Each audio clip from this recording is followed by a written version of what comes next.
আসসালামু আলাইকুম। শীতের সন্ধ্যার জন্য আজ আমি তৈরি করব মুচমুচে মজাদার মূলার পাকোড়া। মূলার পাকোড়া তৈরি করার জন্য আমি প্রথমে নিয়ে নিব 2টি মিডিয়াম সাইজের মূলা।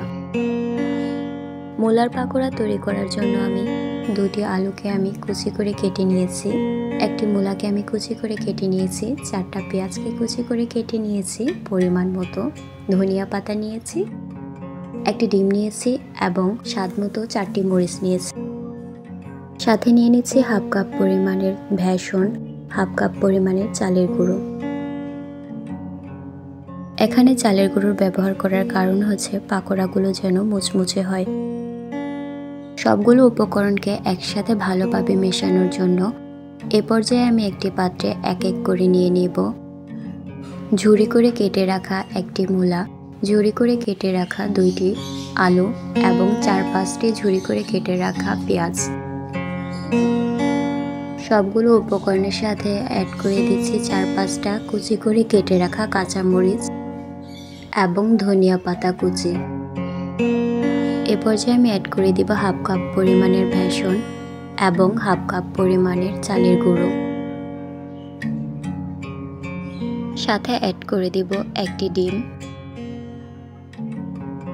পরিমাণ মতো হাফ চা চামচ হলুদের গুঁড়ো, পরিমাণ মতো হাফ চা চামচ মরিচের গুঁড়ো, হাফ চা চামচ গরম মশলার গুঁড়ো, হাফ চা চামচ আদা রসুন বাটা এবং স্বাদমতো লবণ দিয়ে দিব।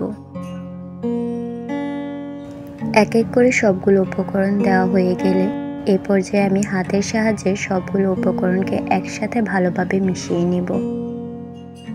সবগুলো উপকরণকে মেশানোর সময় আমরা সবসময় চেষ্টা করব যে উপকরণগুলোকে হাত দিয়ে মিশানোর সময় আমরা কোনো রকম পানির ব্যবহার করব না। মূলা এবং আলু থেকে যে পানিটা আসে তা দিয়ে ভালোভাবে মিশানোটা হয়ে যাবে। সবগুলো উপকরণ একসাথে ভালোভাবে মিশানো হয়ে গেলে এ পর্যায়ে পাকোড়াগুলোকে ভাজার জন্য চুলায় একটি কড়াইতে আমি পরিমাণ মতো সাদা তেল দিয়ে দিব। তেল গরম হয়ে আসলে মূলার মিশ্রণটি আমি পকোড়ার সাইজের করে এক এক করে তেলের মধ্যে দিয়ে দিব। তেলের মধ্যে সবগুলো পাকোড়া দেওয়া হয়ে গেলে 2 মিনিট পর আমি আস্তে আস্তে সবগুলো পাকোড়াকে উল্টিয়ে দিব। পাকোড়াগুলোকে ভাজার সময় চুলার আঁচটি একদম লোতে রাখতে হবে, তা না হলে পাকোড়াগুলো বাইরে দিয়ে পুড়ে যাবে এবং ভিতর দিয়ে কাঁচা থাকবে। পাকোড়াগুলোকে ভাজার সময় আমি একটু পরপর উল্টিয়ে দিব। সবগুলো পাকোড়া যখন গাঢ় ব্রাউন কালার হয়ে আসবে তখন আমি একটি চাকতির সাহায্যে আস্তে আস্তে সবগুলো পাকোড়াকে তেল থেকে নামিয়ে নেব। ভাজা হয়ে যাওয়া পাকোড়াগুলোকে তেল থেকে নামিয়ে নেওয়ার পর এ পর্যায়ে সেম প্রসেসে অবশিষ্ট মূলার মিশ্রণগুলোকে আমি পাকোড়া সাইজের করে তেলের মধ্যে দিয়ে দিব। সেম প্রসেসে আমি পাকোড়াগুলোকে ভেজে নেব।